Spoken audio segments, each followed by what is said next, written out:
যুক্তরাষ্ট্রের পররাষ্ট্রমন্ত্রী Marco Rubio বলেছেন, ইরানে যুক্তরাষ্ট্র নতুন হামলা চালানোর কারণে যুদ্ধবিরতি নিয়ে অনিশ্চয়তা তৈরি হলেও এখনও দুই দেশের মধ্যে একটি চুক্তির সম্ভাবনা আছে।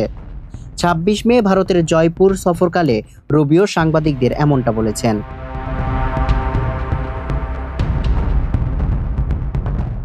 জয়পুর শহরে সরকারি সফরের সময় সাংবাদিকদের তিনি বলেন, ২৬ মে কাতারে কিছু আলোচনা হয়েছে।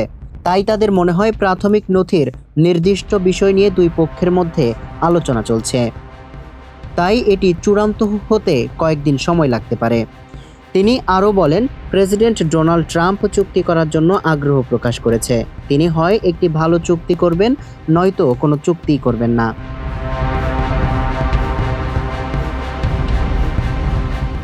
৬ সপ্তাহেরও বেশি সময় ধরে চলা যুদ্ধবিরতির মধ্যেই যুক্তরাষ্ট্র গতকাল সোমবার ইরানে নতুন করে বিমান হামলা চালায়। যুক্তরাষ্ট্রের সেনাবাহিনীর সেন্ট্রাল কমান্ড এক বিবৃতিতে বলেছে, ইরানের ক্ষেপণাস্ত্র ঘাঁটি এবং সমুদ্রপথে মাইন পুঁতে রাখার চেষ্টায় লিপ্ত স্পিডবোটগুলোকে লক্ষ্য করেই এই হামলা চালানো হয়েছে।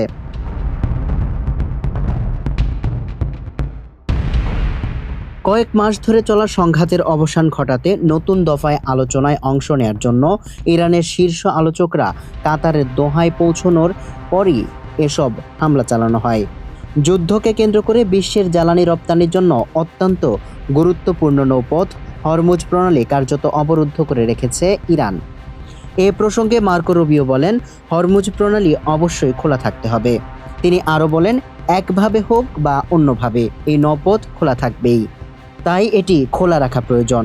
সেখানে যা ঘটছে তা অবৈধ এবং বিশ্বের জন্য টেকসই নয়। এটি অগ্রহণযোগ্য। সামিউল ইসলাম, মানবকণ্ঠ।